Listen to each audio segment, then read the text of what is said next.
हर हर महादेव। स्वागत है आपका हमारे आध्यात्मिक चैनल पर। आज हम लेकर आए हैं शिव पुराण रुद्र संहिता का 16वां अध्याय, सृष्टि की उत्पत्ति। कैसे हुआ ब्रह्मांड का आरंभ, किस तरह महादेव की कृपा से सृष्टि का विस्तार हुआ और क्या है इस जगत की वास्तविक सच्चाई, इन सभी रहस्यों का अद्भुत वर्णन इस अध्याय में मिलता है। तो जुड़े रहिए, क्योंकि आगे हम सुनाने जा रहे हैं शिव महिमा का दिव्य ज्ञान। वीडियो को लाइक करें, चैनल को सब्सक्राइब करें और भोलेनाथ की महिमा को जन जन तक पहुंचाएं। हर हर महादेव। ब्रह्मा जी बोले, नारद, शब्द आदि पंचभूतों द्वारा पंचकरण करके उनके स्थूल आकाश, वायु, अग्नि, जल और पृथ्वी, पर्वत, समुद्र, वृक्ष और कला आदि से युगों और कालों की मैंने रचना की तथा और भी कई पदार्थ मैंने बनाए। उत्पत्ति और विनाश वाले पदार्थों का भी मैंने निर्माण किया है।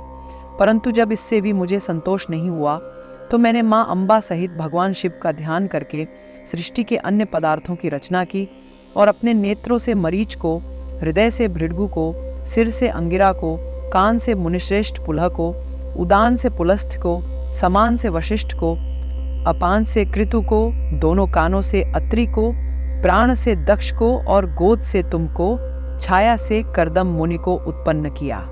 सब साधनाओं के साधन धर्म को भी मैंने अपने संकल्प से प्रकट किया।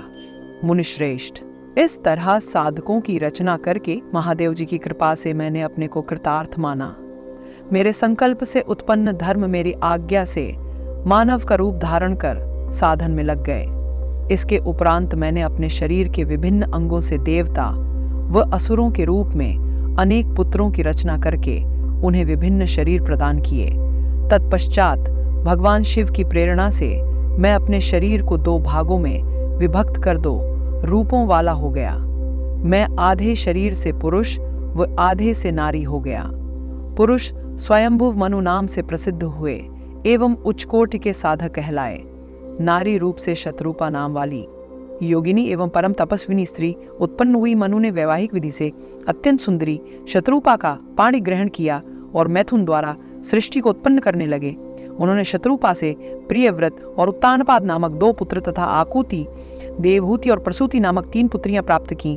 आकुति का रुचि मुनि से, देवहूति का कर्दम मुनि से तथा प्रसूति का दक्ष प्रजापति के साथ विवाह कर दिया गया। इनकी संतानों से पूरा जगत चराचर हो गया।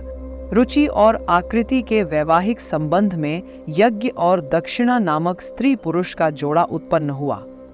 यज्ञ की दक्षिणा से 12 पुत्र हुए। मुने, कर्दम और देवहूति के संबंध से बहुत सी पुत्रियां पैदा हुईं। दक्ष और प्रसूति से 24 कन्याएं हुईं। दक्ष ने 13 कन्याओं का विवाह धर्म से कर दिया। ये 13 कन्याएं श्रद्धा, लक्ष्मी, धृति, तुष्टि, पुष्टि, मेधा, क्रिया, बुद्धि, लज्जा, वसु, शांति, सिद्धि और कीर्ति हैं। अन्य 11 कन्याओं ख्याति, सती, संभूति, स्मृति, प्रीति, क्षमा, सन्नति, अनसूया, ऊर्जा, स्वाहा और स्वदा का विवाह भृगु, शिव, मरीचि, अंगिरा, पुलस्त्य, पुलह, क्रतु, अत्रि, वशिष्ठ, अग्नि और पितर नामक मुनियों से संपन्न हुआ।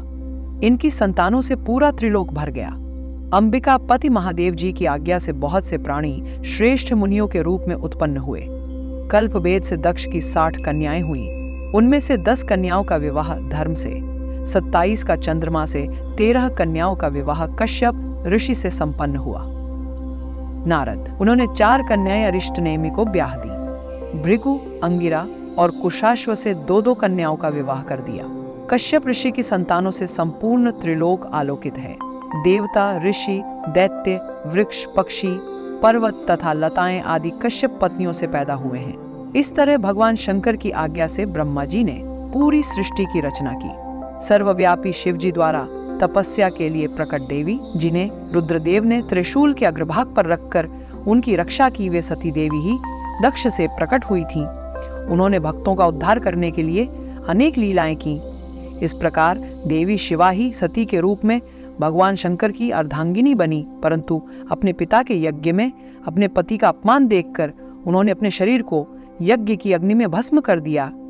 देवताओं की प्रार्थना पर ही वे माँ सती पार्वती के रूप में प्रकट हुईं और कठिन तपस्या करके उन्होंने पुनः भगवान भोलेनाथ को प्राप्त कर लिया।